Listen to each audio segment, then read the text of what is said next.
అందరికీ నమస్కారం. శ్రీపైనం ఛానల్ ప్రేక్షకులకు స్వాగతం, సుస్వాగతం. జై శ్రీమన్నారాయణ. అస్మద్గురుభ్యో నమః. ధనుర్మాసంలో 13వ పాసురం అనుసంధానం చేసుకుని భావం తెలుసుకుందాం.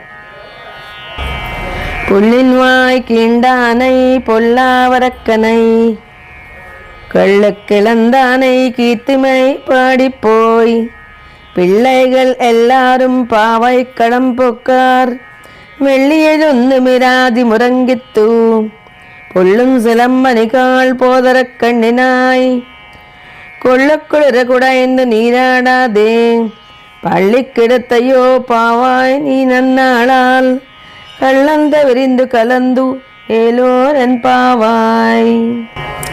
ఈ పాసురంలో మన ఆండాళ్ళ తల్లి మిగతా వారు ఇంకో గోపికను నిద్ర నుంచి మేలుకొల్పుతున్నారు. ఈ పాసురంలో ముందుగా గోపికలు అసురావేశం కలిగిన కొంగ నోటిని చీల్చిన శ్రీకృష్ణుణ్ణి కీర్తిస్తున్నారట. ఆ కీర్తించు కీర్తనలో బకాసుర వధా వృత్తాంతం కీర్తిస్తున్నారు.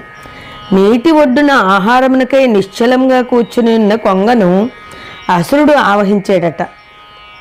ఎందుకనగా శ్రీకృష్ణుణ్ణి మింగి చంపవలనని ఆ రాక్షసుని యొక్క ఊహ. అది ముందుగానే శ్రీకృష్ణుడు కనిపెట్టి ఆ కొంగ నోటికి అందేటట్లుగా వెళ్ళి దాని నోటినే చీల్చి అంతమొందించాడు. ఈ వృత్తాంతము గోపికలు ఇందుకు కీర్తిస్తున్నారు. భగవత్తత్వమును మన నుండి దూరం చేయుటకు వచ్చేటి విరోధులే ఈ అసురులు.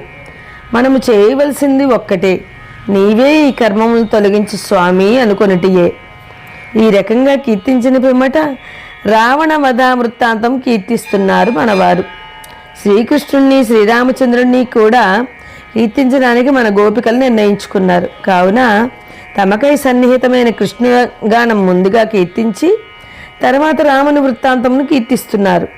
ఎంతో సులభముగా అవలీలగా రావణుని తలలను శ్రీరాముడు పెరికి పారవేశాడు. ఈ రకంగా చంపుట ఆ పరమాత్మునికి అత్యల్పమైన కార్యము కావున ఎంతో సులభంగా చంపవేశాడు రావణుణ్ణి. భగవన్నామ సంకీర్తనమే వీరు చేసే వ్రతమునకు ముఖ్య ఇంధనం. దాన్ని ఆధారంగా చేసుకుని వ్రతము చేయ గోపికలందరూ ముందుకు సాగుతున్నారు. అందరూ వ్రతం చేయి క్షేత్రమునికి చేరినారు. శ్రీకృష్ణుని పొందుటకు నిర్ణయించబడిన స్థలము చేరారు. నీవు తొందరగా మేల్కొని రా అని లోపనున్న గోపికను ఆహ్వానిస్తున్నారు.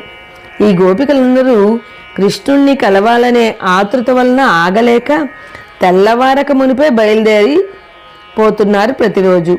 అలా వెళ్ళుట తెల్లవారింది అనుటకు గుర్తుకు అవదు కదా. ఈరోజు గోపిక తెల్లవారిందని అనడానికి వేరొక గుర్తు చెప్పమని సూచిస్తున్నది. అప్పుడు వీరు శుక్రుడు ఉదయించినాడు, గురుడు అస్తమించుచున్నాడు అని చెప్పిరి. ఇక్కడ ఉన్నవారందరూ గొల్లలగుట వలన పొద్దు పొడిచినది అని గుర్తుంచుకున్నట్టుకు నక్షత్రములనే ఉదయాస్తమయములు అని పేర్కొన్నారు. ఇక్కడ శుక్రుడు ఉదయించుట అనగా తెల్లవారుటకు గుర్తుగా ఎవరో పేర్కొని చుండగా విని మాట్లాడారే కానీ వీరికి నిజంగా అంత పరిజ్ఞానం లేదు. లోపల ఉన్న గోపిక, మీరు కృష్ణుడి యొక్క ఆలోచనలోనే ఉన్నారు కాబట్టి మీకు తెల్లవారిపై ఉండవచ్చు నక్షత్రములు గురుడు శుక్రుడుగా కనిపిస్తున్నాయి. అవి సరైన గుర్తు అనిపించడం లేదు నాకు అనగా పైనున్న గోపికలు వేరొక గుర్తు చెప్తున్నారు. ఇక్కడ పక్షులన్నీ ధ్వనులు చేస్తున్నాయి అన్నారు. 6-7 పాశ్రములలో పక్షుల ధ్వని గురించి చెప్పబడి ఉన్నది కదా.